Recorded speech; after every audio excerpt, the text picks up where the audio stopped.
اللهم صل على محمد وآل محمد. اعوذ باللہ من الشیطان اللعین الرجیم. بسم اللہ الرحمن الرحیم. الحمد للہ وکفی وسلام علی عبادہ الذین اصطفی. ہماری جو گفتگو ہوگی وہ ہوگی نبوت اور رسالت پر. اس بات سے ہماری آج کی گفتگو جو ہے شروع ہو رہی کہ اکثر افراد ایک گروہ بھی شروع میں پیدا ہوا، اور بلکہ عیسائی اور دیگر افراد بھی اس بات پر اعتراض کرتے ہیں، مسلمانوں کے اور دیگر فرقے بھی، کہ جب آپ یہ کہتے ہیں کہ ہر بچہ فطرت اسلام پر پیدا ہوتا ہے اور فطرتاً ہر بچے کے اندر خدا شناسی کا جذبہ پایا جاتا ہے، تو پھر آخر جب ہر ایک کے اندر معرفت حق سے شناسائی ہر ایک کی فطرت کے اندر ویسے ہی شامل ہے، تو پھر انبیاء کو بھیجنے کی کیا ضرورت ہے؟ یہ اکثر افراد جو ہے سوال کرتے ہیں، اور ایک دیکھا جائے تو ایک اچھا سوال بھی ہے. جب آپ کہتے ہیں کہ فطرت اللہ التی فطر الناس علیہا ولا تبدیل لخلق اللہ، قرآن کی آیت بھی ہے، اور جب آپ یہ کہتے ہیں کہ کل مولود یولد علی فطرت الاسلام، ہر بچہ فطرت اسلام پہ پیدا ہوتا ہے، وہ تو اس کے باپ اور دادا جو ہیں وہ اس کو یہودی اور نصرانی وغیرہ بنا دیتے ہیں، تو پھر جب اس کے اندر خدا شناسی کا جذبہ ہے تو انبیاء کے بھیجنے کی تو کوئی ضرورت نہیں. تو علماء نے کہا کہ دیکھیے ہر ایک کے اندر بالقوت قوت تو یہ پائی جاتی ہے کہ وہ خدا کو پہچان لے، لیکن اس قدرت اور قوت کو فعل میں لانے کے لیے کچھ شرائط کی ضرورت ہے. ابھی بتائیے شرائط کتنے افراد میں پوری ہوتی ہیں؟ نمبر 1، ہاں کہ کوئی بھی شخص خدا کی تک شناسائی اور معرفت اس کی حاصل کر لے گا اگر ان 5 شرائط پہ پورا اتر جائے، نبیوں کو اگر ہم نکال بھی دیں.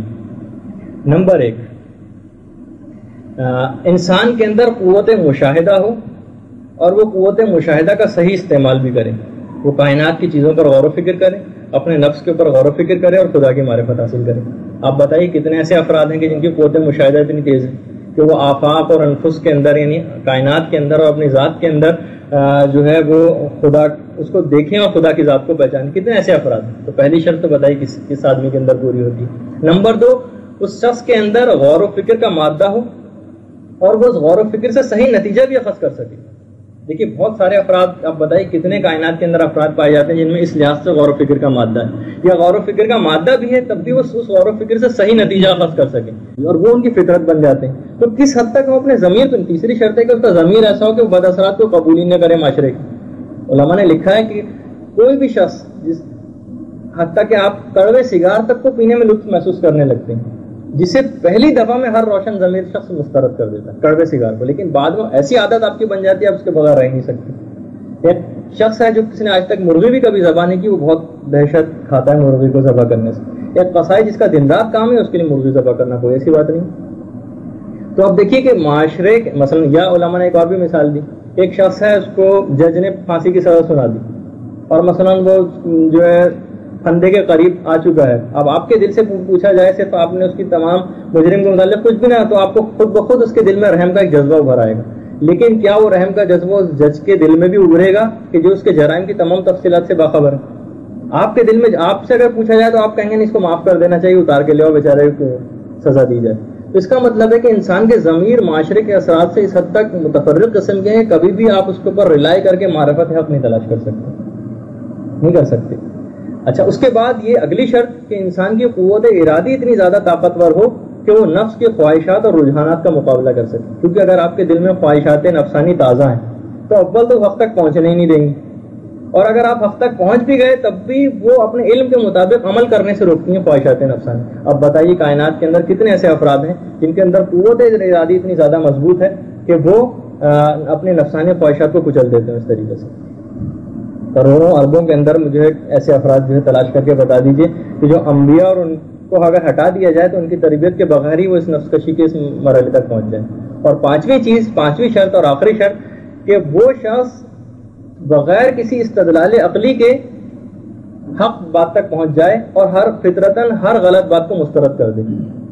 یہ 5 شرطیں اگر کسی شخص کے اندر پائی جائیں گی تو ہم کہہ سکتے ہیں اگر واقعی 5 شرطیں کسی کے اندر بدرجہ ہوتا میں موجود ہو جائیں تو چلیں پھر اس کو انبیاء کی کوئی ضرورت نہیں. لیکن جب کائنات میں کوئی ایسا شخص نہیں پایا جاتا جس کے اندر یہ 5 شرطیں اس لحاظ سے آ جاتی ہیں کہ اس کے اندر قوت مشاہدہ اتنی تیز ہو کہ وہ کائنات میں غور و فکر کر کے خدا تک پہنچ جائے، اس میں غور و فکر کا مادہ اتنا زیادہ ہو کہ اس سے صحیح نتیجہ بھی اخذ کر سکے، سوسائٹی کے اس پر اثرات بھی نہ ہو، قوت ارادی اتنی زیادہ ہو کہ نفس کی تمام خواہشات کا مقابلہ کر سکے اور بغیر کسی استدلال عقلی کے بغیر ہی حق بات اور معرفت تک پہنچ جائے اور فطرتاً ہر غلط بات کو مسترد کر دینے کی صلاحیت رکھتا ہو. تو ہے ایسا شخص. تو جب یہ خدا نے کسی شخص پر اس بات کا مکلف بھی کسی شخص کو نہیں بنایا ہے کہ وہ انبیاء مرسلین کے بغیر ہی میری جو ہے عبادت اور بندگی شروع کر دے, اور لہذا اسی وجہ سے انبیاء اور مرسلین کے سلسلے کو جاری بھی کیا. تو سب سے پہلی عقلی دلیل بھی ہو ہی گئی نبوت اور رسالت کے لیے.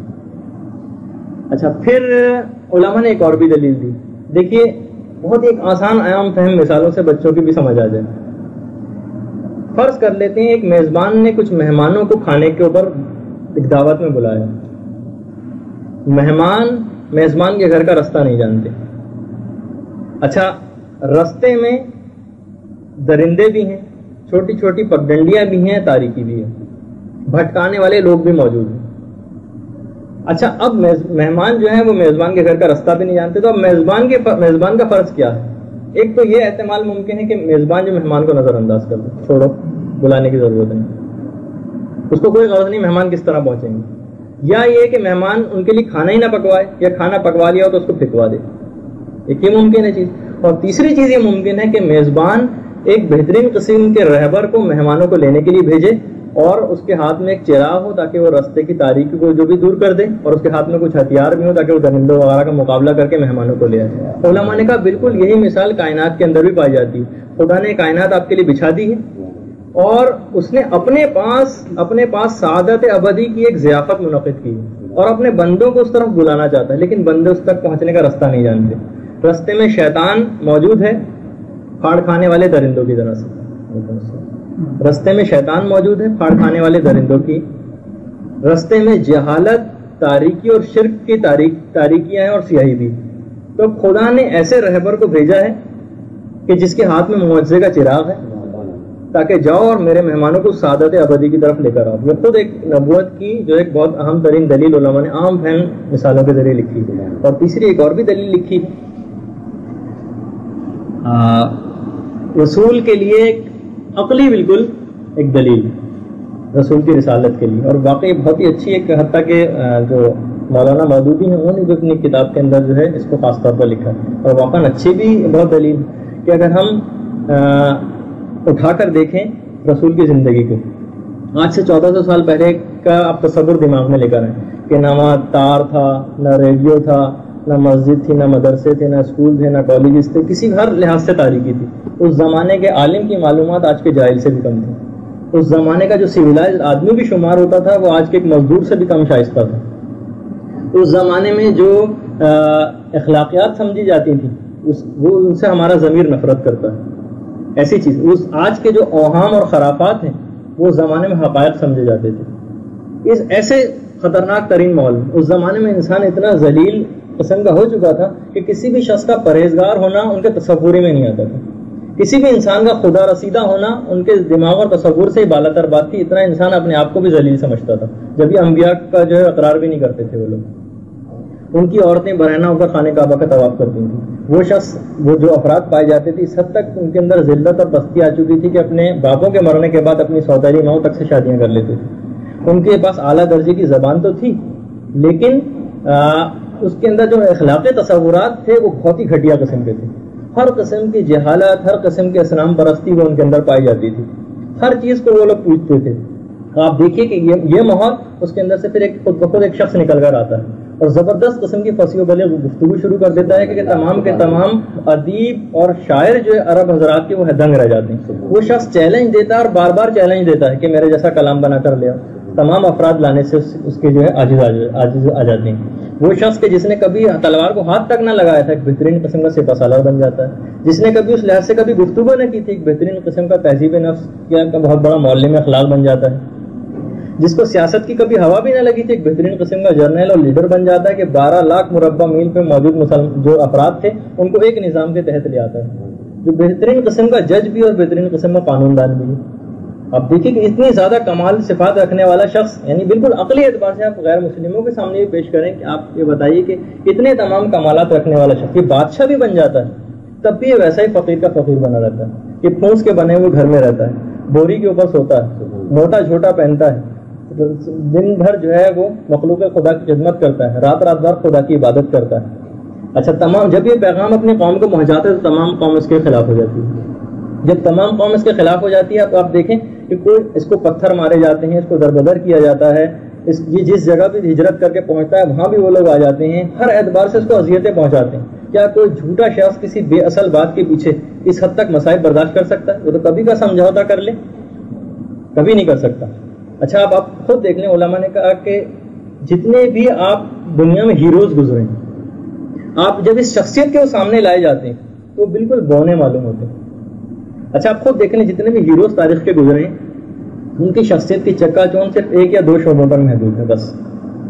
کوئی اگر سیاست کا بازیگر ہے تو عمل تو وہ فکر کے اندر بالکل کمزور ہے. کسی کے اگر فکری قوت ہے تو عمل نہیں کر سکتا. کسی نے اخلاقیات اور روحانیت کو لے لیا تو سیاست و معیشت کو نظر انداز کر دیا. کسی نے صرف سیاست و معیشت کو لیا تو اخلاقیات اور روحانیت کو نظر انداز کر دیا. کوئی صرف فوجی ذہانت کا پیکر ہے، کسی کے پاس صرف سیاسیات ہیں، یعنی ایک یا دو شعبوں تک محدود ہے. یہ واحد وہ شخص ہے کائنات کے اندر پایا جاتا ہے کہ جس کے اندر ہر شخصیت، یعنی بلکہ علماء نے لکھا ہے کہ ہر دور کے اندر اتنا ہی جدید اور ماڈرن نظر آتا ہے جتنا اس کے پہلے دور میں تھا. اتنا ہی ماڈرن آپ کبھی بھی ان کی شخصیت کو، کبھی آپ کو دقیانوسی اس کی شخصیت نہیں لگے. ہر ماحول اور معاشرے کے اعتبار سے بہترین قسم کا ماڈرن آپ کو نظر آئے گا. اب اچھا دیکھیے، اب ہم فیاضی کے ساتھ جن بھی شخصیات کو میکرز آف دی ہسٹری کہتے تھے، بھائی یہ تو بڑی تاریخ ساز شخصیت گزری ہے. وہ اصل میں میکرز آف دی ہسٹری نہیں ہے، وہ کریٹرز آف دی ہسٹری ہیں. تاریخ نے ان کو پیدا کیا. ہم دیکھتے ہیں کہ جتنے بھی انسانی تاریخ کے اندر انقلابات آئے وہ سب کے سب اس قسم کے انقلابات تھے کہ انقلاب کے لیے سازگار خود ہی فضا سازگار ہو رہی تھی. انہوں نے صرف ایک ایکٹر کا پارٹ اس کے اندر پلے کیا اور خود بخود جو ہے وہ انقلاب آ گیا. اس میں صرف ایک ایکٹر کا انہوں نے پارٹ پلے کیا. یہ وہ واحد شخصیت تھی کہ اس زمانے بالکل انقلاب کی. آپ دیکھیں جہالت کا اتنا زبردست معاشرہ کہ جس کی میں نے ابھی تھوڑی سی تصویر کشی کی، اس کے اندر کوئی انقلاب کا کوئی کسی بھی اعتبار سے کوئی ایسا نقطہ نہیں تھا جس سے انقلاب برآمد ہو سکتا ہو. انقلاب کے لیے کوئی مواد تیار نہیں تھا کہ جس کے بعد انقلاب آ سکتا ہو. لوگ بالکل تیار نہیں تھے. اس نے اتنا زبردست قسم کو عرب کو کہا جاتا ہے اتنی بانج سرزمین گزری تھی جس میں صدیوں سے کوئی قابل ذکر آدمی پیدا نہیں ہوا تھا. وہاں اس نے ہزاروں تہذیب نفس کا درس دینے والے علماء پیدا کر دی اس واحد شخصیت نے، جس نے اپنی شخصیت کو پگھلا کر ہزاروں لوگوں کے دلوں کے اندر بالکل ضم کر دیا. اس کو کہا جاتا ہے کہ یہ تھا وہ بہترین قسم کا شخص کہ جس کو کہا جاتا کہ ہم کہہ سکتے ہیں کہ یہ جو ہے میکرز آف دی ہسٹری واحد شخص گزرا ہے. کہ کوئی حالات ہی ایسی نہیں تھے کہ جس کے اعتبار سے کسی بھی طور پر عرب کے اندر انقلاب آ سکتا ہو. اور آپ پھر اس کی شخصیت کو بھی دیکھ لیجئے. اب ہر اعتبار سے جب ہم دیکھتے ہیں، اچھا اب آپ خود دیکھ لیجئے کہ کوئی بھی جھوٹا اگر شخص ہے وہ دوسروں کا بھی کریڈٹ جعلی طور پر لینے کی کوشش کرتا ہے، دوسروں کے کارنامے اپنے، جبکہ آپ بآسانی اس کے کارناموں کا جو ماخذ ہے وہ پتہ کر سکتے ہیں. جھوٹا شخص، اور یہ بار بار یہ شخص یہی کہتا رہا، حالانکہ اس نے کتنے بڑے بڑے چیلنج دیے. حتیٰ کہ اگر یہ شخص کہا جاتا، لوگوں سے غیر مسلموں سے بھی علماء پوچھتے ہیں کہ تم یہ بتاؤ کہ ایسا شخص کے پاس اتنے زبردست قسم میں کمالات کہاں سے آئے. اگر آپ یہ کہیں کہ اس کے اپنے دل و دماغ کی پیداوار تھی تو ہم یہ کہیں گے اگر اس کے دل و دماغ کی پیداوار ایسے افکار تھے تو پھر اس کو خدائی کا دعویٰ کرنا چاہیے تھا. وہ قوم اور وہ افراد کے جنہوں نے رام تک کو خدا بنا ڈالا، جنہیں کرشن کو بھی بھگوان کہنے سے تعامل نہ ہوا، جنہیں حضرت عیسیٰ کو بھی ابن اللہ کہہ دیا، گوتم بدھ کو بھی اپنا معبود قرار دے دیا، جنہوں نے درخت، پرندوں، پہاڑوں، سورج، چاند سب کی پرستش کر ڈالی. اگر یہ شخص اپنے آپ کو خدا کہتا تو کوئی امر مانے نہیں تھا کہ لوگ اس کا انکار کرتے، لوگ اس کو بھی خدا ماننا شروع ہو جاتے. لیکن پھر بھی یہ شخص بار بار یہ کہتا رہا کہ جتنے کمالات مجھ میں نظر آتے ہیں میرے کمال نہیں. یہ جو میں تمہیں بار بار چیلنج دیتا ہوں کہ جیسی آیت یا سورہ بنا کے لاؤ، یہ بھی میرا کلام نہیں. یہ کوئی کریڈٹ خود لینے کو تیار نہیں، صرف ایک یعنی اتنا سچا شخص ہے تو کیوں نہ ہم اتنے سچے شخص کے اوپر ایمان لے آئیں. تاریخ اسلام، پوری انسانیت کی تاریخ میں ایسا کوئی شخص آپ ڈھونڈ کر نکال کر دکھا دیں تو ہم اسی کے اوپر ایسا ایمان لے آئیں گے. تو یہاں تک علماء نے بالکل کہا کہ عقلی اعتبار سے بھی ہم پتہ چلا سکتے ہیں کہ انبیاء کا جو رستہ ہے، دیکھیے یہ بھی علماء نے ایک دلیل کے طور پر لکھی ہے کہ انبیاء، جتنی بھی انبیاء کے مقابلے میں ہمیشہ شیطانی قوتیں رہیں. ان شیطانی قوتوں کی مخالفت سے آپ انبیاء کے رستے کی سچائی کو پا سکتے ہیں. آپ شیطانی قوتوں کے مقابلے میں دیکھ لیں کون شخصیات رہیں، وہ تمام انبیاء آپ کو نظر آئیں گے. تو رسول کے لیے خاص طور پر ایک عقلی دلیل اور یہ 2-3 چیزیں جو میں نے چھوٹی چھوٹی بیان کی. اور حقیقتاً ہماری جو یہ تو صرف ایک تمہیدی گفتگو تھی رسالت کے اوپر. انشاءاللہ کچھ اس کے اخلاقی پہلو کہ ہم رسول کو جو ہم نبی مانتے ہیں یہ رسالت کے اوپر یا نبوت کے اوپر جو اعتقاد رکھتے ہیں تو ہماری زندگی پہ اس کا کیا اثر ہونا چاہیے. تو کوئی فائدہ ہی نہیں ہو کہ بس ہاں بس محمد الرسول اللہ بس یہ کہہ کے ہماری جان چھوٹ گئی. تو یقیناً جب اتنی اہمیت ہے عقائد کی اور رسول دین کی توحید عدل نبوت امامت قیامت کا اس لحاظ سے ماننا اگر اتنی آسان سا کھیل ہوتا کہ بھائی وہ تو کافر بھی کہتے ہیں ہاں بھائی میں توحید عدل نبوت امامت قیامت کو مانتا ہوں تو جان چھوٹ جاتی. لیکن اس کا ہماری زندگی پہ کیا اثر ہونا چاہیے انشاءاللہ ہماری آئندہ کی گفتگو میں بھی بات آئے گی. گفتگو تو ہماری مکمل ہوئی.